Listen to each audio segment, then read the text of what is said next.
Good morning, class 10th. Today we are going to start our new chapter number 7, coordinate geometry.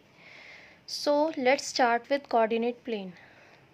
This horizontal line is x-axis and this vertical line is y-axis, and the direction of this x is positive and here is also positive, and then x dash is negative and y dash is also negative, and their intersection point is called the origin. जो यहाँ पे आपके points होते हैं इस coordinates के, that means intersection जो भी पॉइंट होगा हमारे पास उसे हम ऑरिजिन बोलते हैं, और इसके जो हमारे पास कोऑर्डिनेट्स होते हैं वो हमारे पास 0 0 होंगे. और आप सभी जानते हैं कि हमारे पास फोर कोऑर्डिनेट्स होते हैं, फर्स्ट सेकंड थर्ड फोर्थ, और जो हमारे पास इसके कोऑर्डिनेट्स होंगे जैसे plus plus minus minus and plus minus, and like that this is a coordinate. -3 and -2, -3 x को रिप्रेजेंट करेगा एंड -2 y को. अब जो हमारे पास -3 x की वैल्यू है तो इसको हम एब्सिसा भी बोलेंगे और y की वैल्यू को हम ऑर्डिनेट्स बोलते हैं. सो let's start with distance between 2 points. अगर हमें कोई भी 2 पॉइंट्स गिवन है और उनके बीच की डिस्टेंस फाइंड करनी है, like that a and b है, अगर हमें ये यहाँ से a और b की डिस्टेंस फाइंड करनी है तो इसके लिए हम एक फॉर्मूला यूज़ करेंगे जिसे हम बोलते हैं distance formula. So let's start like that. This is a coordinate plane आपको एक गिवन है एंड पी क्यू, हमें पी क्यू की डिस्टेंस फाइंड करनी है. सो फर्स्ट ऑफ ऑल हमने क्या करा, यहाँ पे पी के हमारे पास कोऑर्डिनेट्स गिवन है like that x1 y1, and Q के हमें कोऑर्डिनेट्स गिवन है x2 y2. हमने सबसे पहले एक परपेंडिकुलर ड्रॉ कर लिया क्यू एस, जो किसके कहते हैं आपको, मतलब वर्टिकल होगा हमारे पास एक्स एक्सिस के. हमने वर्टिकल एक कहते हैं परपेंडिकुलर ड्रॉ करा है, तो दैट मीन्स वो हमारे पास क्या हो जाएगा, क्यू एस एक परपेंडिकुलर ड्रॉ करा है एक्स एक्सिस पर. अब हमने यहाँ पर क्या करा है कि जो हमारे पास ये पी पॉइंट है, पी पॉइंट को इस लाइन पे एक ड्रॉ करा है परपेंडिकुलर. यहाँ पे भी एक परपेंडिकुलर ड्रॉ करेगा ये. This is also perpendicular, that means 90 degree. Now if अब हमारे पास जो पॉइंट्स हैं लाइक दैट, ये जो हमारे पास ओ आर है, ये यहाँ तक की जो हमारे पास डिस्टेंस है, this one is x1, and इस ओ एस की डिस्टेंस हमारे पास है x2, and this one P R is y1 and Q S is y2. So now जब हमारे पास पी आर y1 है तो हमारे पास ये जो टी एस है ये भी हमारे पास क्या होगा, y1.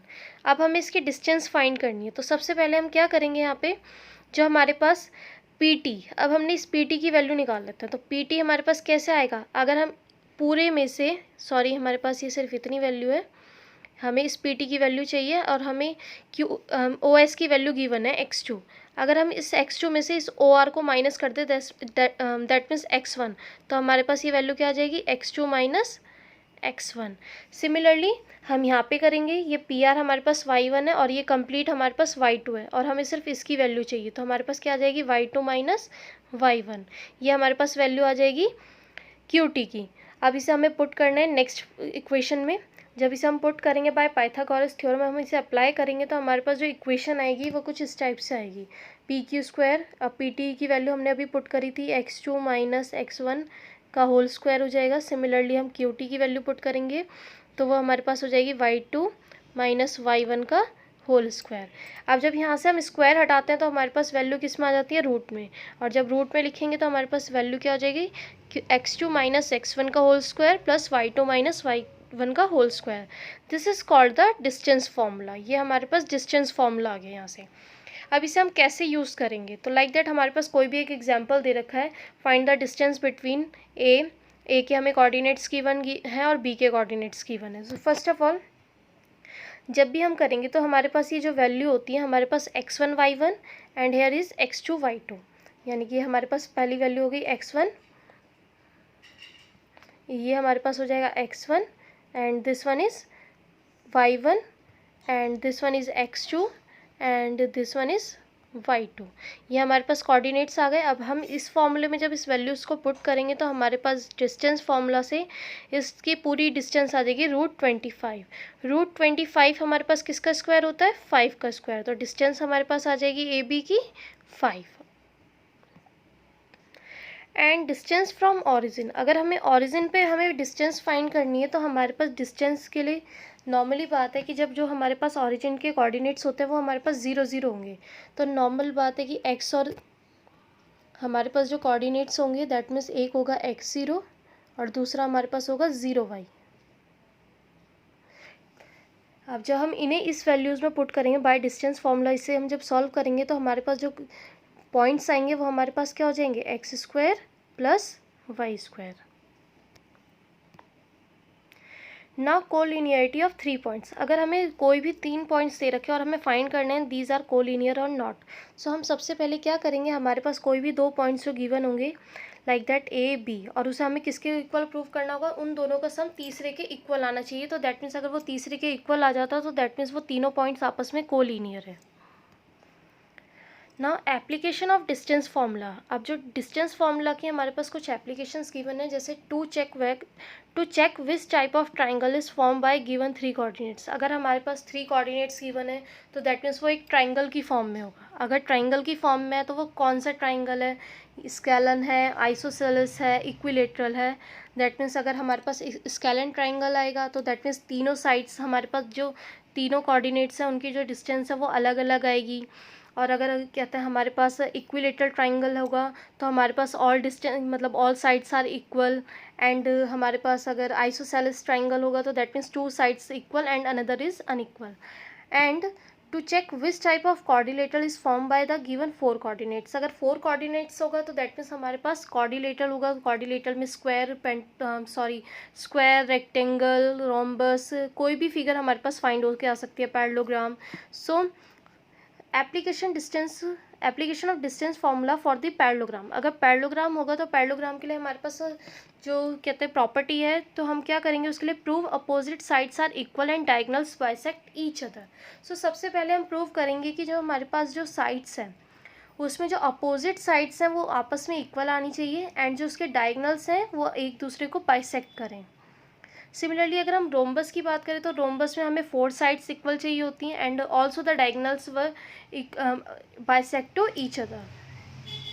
एंड रेक्टेंगल में हमारे पास सेम प्रॉपर्टी होती है जैसे हमने अभी पैरेललोग्राम में पढ़ी है कि जो हमारे पास साइड्स होती हैं वो हमारे पास कैसी होंगी, opposite sides are equal. But एक प्रॉपर्टीज़ में और अप्लाई होती है जो हमारे पास एंगल्स होते हैं, each angle is 90 degree. And square prove all 4 sides are equal and diagonals are equal, हमें प्रूव करना होगा कि जो चारों साइड्स हैं वो इक्वल है एंड डायगोनल्स भी इक्वल है। और हमारे पास जो ये एंगल होते हैं इसके, दैट मीन्स अगर हम इसको नेम दे दें कोई भी ABCD, तो हमारे पास जो ये एंगल्स होंगे ये भी हमारे पास 90 डिग्री होनी चाहिए। तो इस तरह से हम फाइंड करके बता सकते हैं कि हमारे पास अगर कोई 4 पॉइंट्स यानी 4 कोऑर्डिनेट्स गिवन है तो वो किस फॉर्म में है, ये स्क्वायर है, पैरेललोग्राम है, रेक्टेंगल है या रोम्बस है। तो इस तरह से हम उसे फाइंड करके बता सकते हैं कि कौन से टाइप ऑफ कोऑर्डिनेटर हमने फाइंड किया है। Now let's start exercise 7.1। Question number 1 is find the distance between the following pairs of point. हमें 2 पॉइंट्स गिवन है 2, 3 एंड 4, 1। हमें नॉर्मल डिस्टेंस फाइंड करनी है तो डिस्टेंस फॉर्मूला हमारे पास होता है x2 माइनस x1 का whole square plus y2 minus y1 का होल स्क्वायर और पूरे का हमारे पास अंडर रूट। जब हम यहाँ पे वैल्यू पुट करेंगे तो that means this one is x1 and x2। तो हमने यहाँ पे सबसे पहले वैल्यूज़ को लिख दिया, जैसे x1 हमारे पास 2 है, y1 is 3, x2 is 4, y2 is 1। अब जब हम यहाँ पे वैल्यूज़ पुट करेंगे तो हमारे पास जो वैल्यू आएगी PQ की वो हमारे पास आ जाएगी 2√2 यूनिट्स। यूनिट्स हमने इसलिए लिखा है क्योंकि हमारे पास ये कुछ मेंशन नहीं है कि सेंटीमीटर में है या किस में है, तो इसलिए हम यहाँ पे यूनिट्स मेंशन करते हैं। तो 2√2 यूनिट्स हमारे पास आ जाएगी distance of PQ। Now question number 3 is determine if the points 1, 5, 2, 3 and -2 and -11 are collinear। हमें कोलिनियर बताने हैं तो दैट मीन्स अगर हम 2 पॉइंट्स के लिए फाइंड करें लाइक दैट, अगर हमारे पास AB है तो हमने अगर पहले AB की डिस्टेंस फाइंड करेंगे फिर BC की और AC की, उसके बाद हमें फाइंड करने के जो 2 पॉइंट्स हैं उनका जो सम है वो तीसरे के इक्वल आना चाहिए। तो हमने सबसे पहले AB की डिस्टेंस फाइंड करी, तो जब हमने AB की करी है तो हमारे पास जो पॉइंट्स होंगे दैट मीन्स यहाँ से हम पुट करेंगे लाइक दैट, हमारे पास ये x1, y1 और this one is x2 and y2। जब इसमें पुट करेंगे तो हमारे पास AB की वैल्यू आ जाएगी √5। अब हम BC को लेंगे तो ये दोनों पॉइंट्स लेके चलेंगे, दैट मीन्स ये x1 हो जाएगा, अब ये y1 और x2 एंड y2। तो इससे हमारे पास BC की वैल्यू आ जाएगी 2√53। अब AC की वैल्यू लेंगे तो हमारे पास ये दोनों पॉइंट्स होंगे। अब इन दोनों में से आप x1 y1 और x2 y2 फाइंड करके आप फाइंड कर सकते हैं AC इज इक्वल्स टू √265। अब जब हम इसे सॉल्व करेंगे तो जो हमारे पास इन दोनों का सम है, अगर हम किसी का भी सम करें वो आपस में इक्वल नहीं आएगा, तो दैट मीन्स ये जो पॉइंट्स है वो नॉट कोलिनियर आएंगे हमारे पास। Now question number 4 is check whether 5 - 2, 6, 4 and 7 - 2 are the vertices of an isosceles triangle. हमें ये पॉइंट्स गिवन है, हमें फाइंड करना है ये आइसोसेलेस ट्राइंगल की फॉर्म में है। तो दैट मीन्स हमें क्या प्रूव करना है कि जो दो साइड हैं वो इक्वल होनी चाहिए थर्ड से, यानी कि एक अनइक्वल साइड आएगी, बाकी टू साइड्स हमारे पास इक्वल आनी चाहिए। सो हमने सबसे पहले ए बी फाइंड करा, ए बी हमने फाइंड करा तो हमारे पास √37 आया। सिमिलरली हमने बी सी फाइंड करा, हमारे पास √37 आया। That means A C and √2 की ए सी की वैल्यू हमारे पास आ गई 2। यहाँ से क्लियर हो रहा है कि ए बी और बी सी दोनों की वैल्यू सेम है। दैट मीन्स टू साइड्स हमारे पास इक्वल आ गए। That means A B is equals to B C आ गया। So triangle A B C is an isosceles triangle. Now question number 5. In a classroom, 4 friends are shaded at the point A, B, C, D. हमें कुछ points given है, जैसे ये इस तरह से A, B, C, D। अब हमें सबसे पहले यहाँ पे क्या करना है कि नॉर्मल बात है, ये एक 4 पॉइंट्स है तो हमने इनको ड्रॉ कर लिया। अब हमें इनके कोऑर्डिनेट्स फाइंड करने, तो जैसे A के अगर हम कोऑर्डिनेट्स फाइंड करें तो ये हमारे पास कोऑर्डिनेट्स आएंगे 3 और 4। ये हमारे पास कोऑर्डिनेट इस तरह से हम फाइंड कर लेंगे सभी वैल्यूज़ के। जब हम ये कोऑर्डिनेट्स फाइंड कर लेंगे तो उसके बाद हमें डिस्टेंस फाइंड करनी है सभी की। तो हमने यहाँ से जैसे कोऑर्डिनेट्स हो गए 3, 4, 6, 7, 9, 4 एंड डी इज़ 6, 7। अब हम A B B C C D D A चारों साइड्स फाइंड करेंगे।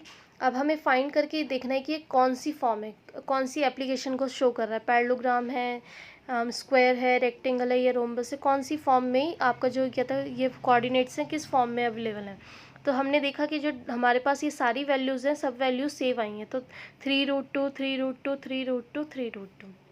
अब हमने फाइंड करा डायगनल ए सी हमारे पास आया 6 एंड डायगनल बी डी भी हमारे पास आ गया 6। तो हमारे पास क्या फाइंड हुआ कि जो A B B C C D D है that means all sides are equal and diagonals are also equal. So A B C D is a square and this is also a, अगर हम इसे parallelogram कहें तो parallelogram कह रही हूँ मैं, रोम्बस अगर हो तो रोम्बस भी इक्वल होगा। तो दैट मीन्स ये हमारे पास जो फिगर आई है ये हमारे पास कैसी फिगर आ जाएगी, स्क्वायर की शेप में, and it is also called a rhombus. Now find the point on the x axis which is equi distance from the 2, -5 and -2 and 9। और जब भी आपको इक्वी डिस्टेंस पॉइंट गिवन हो तो दैट मीन्स दोनों point आपस में इक्वल होंगे। लाइक दैट हमारे पास कोई भी एक पॉइंट ले लिया हमने, एक हमने ले लिया ए और ये हमने लिए बी और यहाँ पे इसका कॉमन पॉइंट ले लिया पी। तो हमें गिवन है कि जो ये ए पी है वो पी बी के इक्वल है जब भी इक्वी डिस्टेंस हो। तो हमें फाइंड करना है कि जो पी ए इज इक्वल ये हमें फाइंड करने के दोनों आपस में इक्वल है और हमें एक्स एक्सिस पे वो पॉइंट फाइंड करना है। Find the point on the x axis which is equi distance from 2, -5। यानी इस पॉइंट जो पी है, आपको पी के जो कोऑर्डिनेट्स दे रखे हैं, जब एक्स एक्सिस बोला है तो एक्स एक्सिस में हमारे पास जो कोऑर्डिनेट्स होते हैं वो हमारे पास क्या होंगे, एक्स एंड 0, ये पी के। तो हमें फाइंड करना है सबसे पहले ए पी, उसके बाद हम फाइंड करेंगे पी बी और दोनों को कंपेयर कर देंगे। That means A P is equals to P B करेंगे। तो जब इसे हम सॉल्व करेंगे तो हमने क्या करा, सबसे पहले P A is equals to P B लिया हमने यहाँ पे। तो आप इसे डायरेक्टली भी कर सकते हैं, हमने यहाँ पे आमने सामने लेके सॉल्व करा है। जैसे यहाँ पे हम पी की वैल्यू फाइंड करते हैं तो नॉर्मली वो रूट में आती है, तो हमने उसका स्क्वायर कर दिया डायरेक्टली। जब इसका स्क्वायर करेंगे तो हमारे पास रूट की वैल्यू हट जाएगी यहाँ से, तो हमने इसे डायरेक्टली लिख देंगे यहाँ पे, जैसे x - 2 का होल स्क्वायर आएगा एंड +0 + 5 का whole square is equal to x + 2 का होल स्क्वायर +0 - 9 का होल स्क्वायर। जब इसे हम ओपन करेंगे तो हमारे पास जो वैल्यूज़ आएंगी, यहाँ से हम x की वैल्यू फाइंड कर लेंगे तो x की वैल्यू हमारे पास -7 आ जाएगी। तो दैट मीन्स जो हमारे पास p के कोऑर्डिनेट है दैट मीन्स x 0, तो x की वैल्यू जब हमारे पास -7 आएगी तो हमारे पास कोऑर्डिनेट्स क्या हो जाएंगे p के, -7 and 0। Now the question number 10 is find a relation between x and y such that the point xy is equidistant from the points 3, 6 and -3, 4। हमें एक इक्वेशन फाइंड करनी है इन दोनों पॉइंट्स से और हमें बताना है कि ये दोनों आपस में इक्वी डिस्टेंस हमें गिवन है और उसका रिलेशन फाइंड करना है कि इन दोनों के बीच में क्या रिलेशन आएगा। तो सबसे पहले जब हम फाइंड करेंगे तो नॉर्मल है, जैसे अभी हमने क्वेश्चन नंबर 7 में करा है, सेम वैसे ही करना है। अब हमें जो पॉइंट्स गिवन है पी के, वो एक्स वाई गिवन है, कोई एक्सिस गिवन नहीं है। तो हम यहाँ पे क्या लेंगे, सबसे पहले हमने ए पी की वैल्यू फाइंड करेंगे, सेम ऐसे पी बी की वैल्यू फाइंड करेंगे। तो इस तरह से हम फाइंड करेंगे और दोनों आपस में क्या होंगे, इक्वल होंगे। स्क्वायर करने पे दोनों की वैल्यू कुछ इस टाइप से आ जाएंगी, रूट्स दोनों के आपस में कैंसिल हो जाएंगे। तो जब इसे आप सॉल्व करेंगे तो हमारे पास जो फाइनल इक्वेशन आएगी, तो हमारे पास वो आएगी 3x + y - 5 = 0। और यही हमारे पास जो x और y के रिलेशन होंगे, उस फॉर्म में ही हमें इक्वेशन जो है फाइंड होगी। और this is a answer 3x + y - 5 = 0। Now this is your homework. Question number 1 के हमें बी एंड सी पार्ट करने हैं, question number 2, 6, 8 and 9। Thank you class.